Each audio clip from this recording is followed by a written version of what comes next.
안녕하세요. 림켄토이 채널 코코어망입니다. 오랜만에 인사드립니다.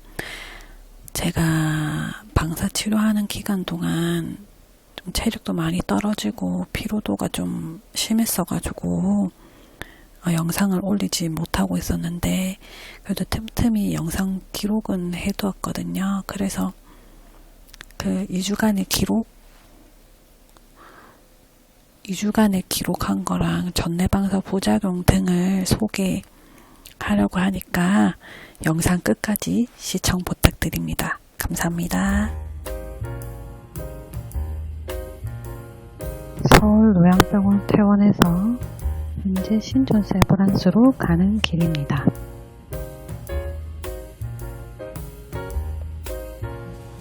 서울 요양병원에서 원래 차가 안 됐는데 차로 데려다 주셔가지고 편하게 세브란스에 도착했습니다. 그리고 방 배정을 원래 2인실로 연락을 받았는데 도착하니까 창가에 5인실, 넓은 5인실에 배정이 돼서 볕이 잘 되는 창가라서 매우 기분이 좋았습니다.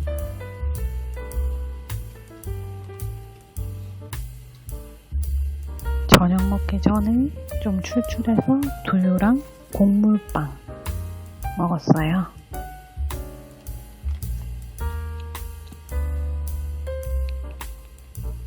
이때까지만 해도 기분 완전 최고였지요.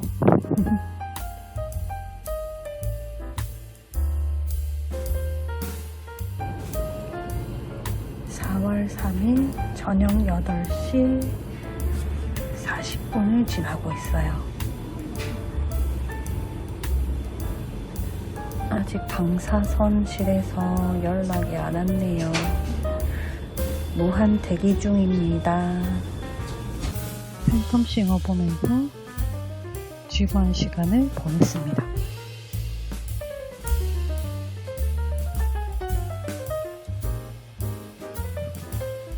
드디어 방사실 가는 길. 세브란스는 이동 도우미분이 있으셔가지고 이렇게 뇌 수술 환자들은 거의 대부분 휠체어를 타고 이동을 시켜줍니다.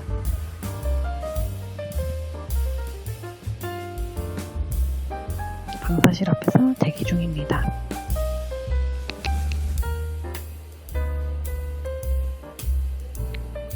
다가올 부작용을 꿈에도 생각 못한 채 해맑게 대기 중인 코코어멍입니다.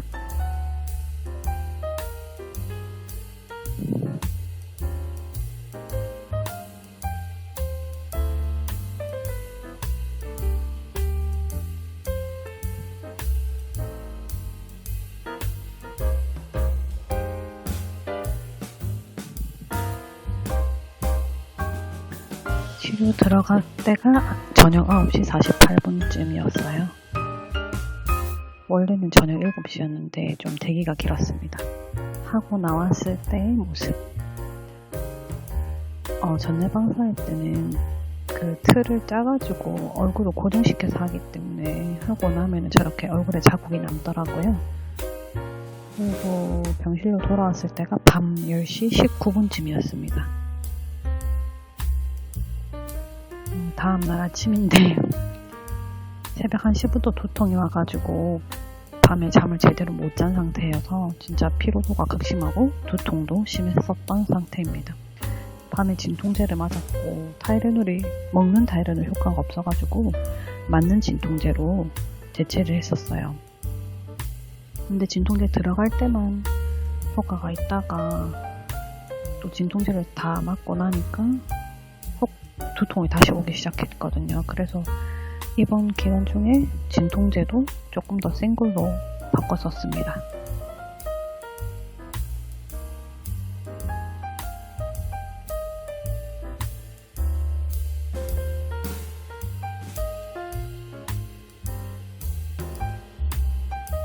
거의 하루 종일 침대랑 한 몸이 되어서 있었던 것 같아요. 그 다음 날은 날씨가 좋아서 창밖의 풍경도 담아보았습니다.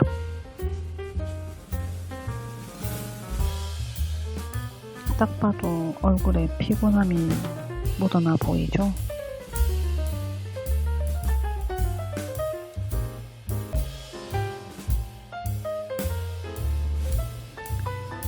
수액으로 맞은 진통제인데 성분은 타이레놀이랑 같은데 바로 혈관으로 주사를 맞다 보니까 효과는 좀 빠른 편입니다.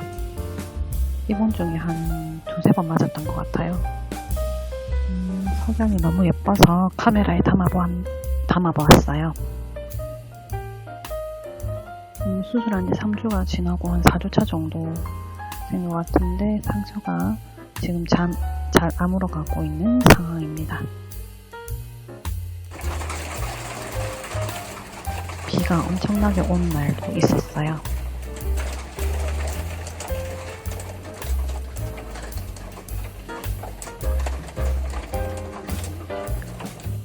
가만히 있으면 안 될 것 같아서 본관 10층에 제가 입원해 있었는데 10층 그냥 한 2바퀴를 돌았나? 근데 바로 두통이어서 운동을 멈췄다는, 또 바로 진통제를 먹었었습니다.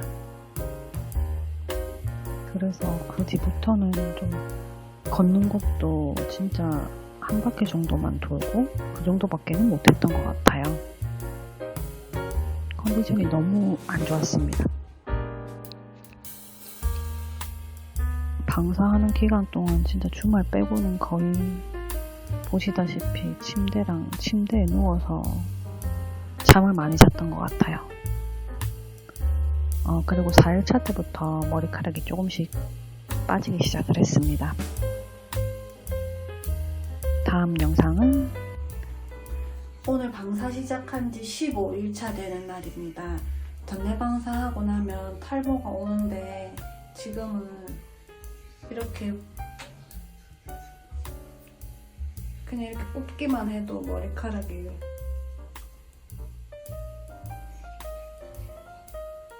빠지는 지금 상황이라서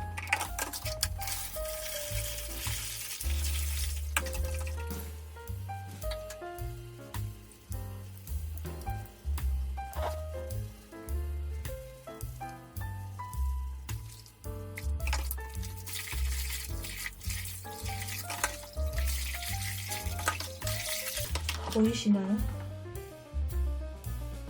머리를 이렇게 한 번만 감았는데도 머리가 이 정도로 빠집니다.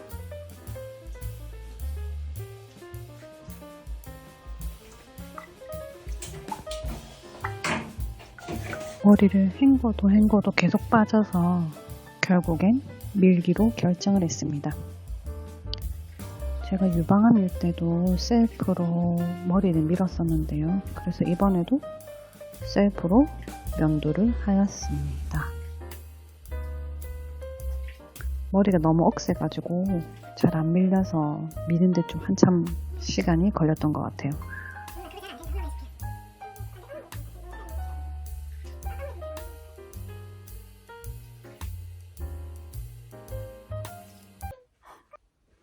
일단 아직 머리를 완벽하게 다 면도를 못했는데요.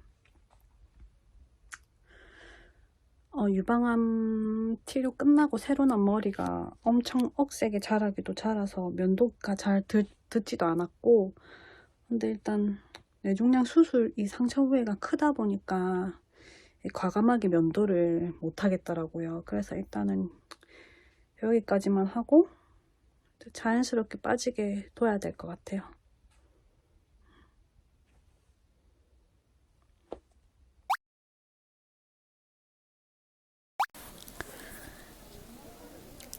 제가 4월 3일부터 4월 14일까지 전내방사를 10회 하면서 겪었던 부작용에 대해서 정리해서 말씀을 드릴게요.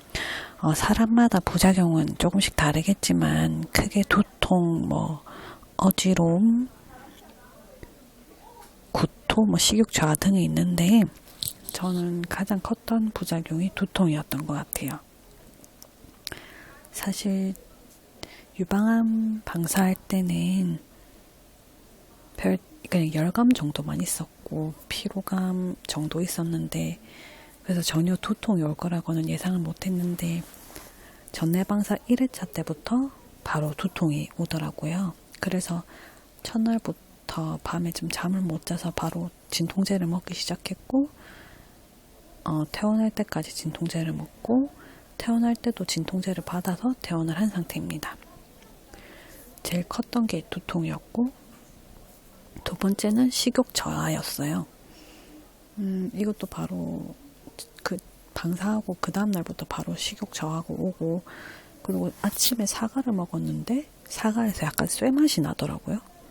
쇠맛이 났고, 그리고 후각도 조금 떨어지는 것 같았던 게, 그 세브란스 그 3층에 가면 빵집이 있는데, 빵집에 갔는데 그 빵에 고소한 냄새가 안 나더라고요. 그래서 후각도 조금 떨어진 거를 느꼈고, 그리고 속도 조금 디글거림이 있었습니다. 그래서 그 메스꺼림 방지약을 받아서 아침마다 먹었었어요. 그리고 세 번째, 피곤함. 거의 방사하는 기간 동안에는 거의 침대하고 한 몸이 돼서 지냈던 것 같고요. 그냥 아침 먹고 나오면 또 피곤하고, 점심 먹고 피곤하고, 그냥 계속 좀 피곤함이 쭉 있었던 것 같아요. 막 그렇게 맑은 정신으로 있었던 적이 방사 안 하는 주말에 잠깐 그랬던 것 같고, 계속 피곤해서 침대에 거의 누워 있었던 것 같아요. 그리고 전내방세 부작용 네 번째가 탈모. 이 앞에 영상에서도 보셨다시피 전내방세 4회차부터 머리가 조금씩 빠지기 시작했고, 조금씩 이제 더 빠지면서, 보통 저희가 항암할 때도 첫 항암하고 바로 머리가 빠지는 게 아니잖아요. 한 일주일 지나고 나서부터 조금씩 빠지면서 2주차 때부터 머리가 막 많이 빠지기 시작하는데, 전내방세도 그거랑 비슷하더라고요. 4일차 때부터 좀 몇 가닥씩 빠지다가 이 앞에 영상처럼 15일차에 머리카락 막 많이 빠지기 시작하더라고요. 그래서 씻어도 계속 머리가 빠져서 결국에는 저도 이제 밀게 되었죠. 그리고 다섯 번째 부작용. 이건 사람마다 차이가 있는데, 제가 입원 중에 면역력이 저하되다 보니까 장내 유해균을 이기지 못해서 좀 변을 하루에 4번, 5번을 보다가 결국에는 이제 설사까지 가게 됐거든요. 그래서 항생제를 먹게 됐고요. 균 검사를 해서 유해균이 검출이 돼서 항생제를 먹게 됐었습니다. 근데 이거를 병원 교수님께 물어봤는데, 뇌방사를 하는데 설사하는 경우가 본 적이 없다고 하더라고요. 근데 제 생각에는 아무래도 이 방사선 자체가 백혈구 수치도 떨어뜨리고 면역력을 저하시키니까 아무래도 제 신체 컨디션에 의해서 그렇게 설사가 되지 않았나 싶어요. 지금은 괜찮아졌고요. 그렇게 총 저는 5가지 부작용이 있었습니다. 5종류의 부작용을 겪었습니다. 그리고 현재는 좀 많이 다들 컨디션이 조금 회복이 된 상태입니다. 그리고 제가 원래 4월 10일에 입원 중 협진이 잡혀 있었었는데, 종양내과, 이번에 입원을 하고 협진을 지금 못한 상태라서 4월 26일에 다시 종양내과를 외래로 가기로 했어요.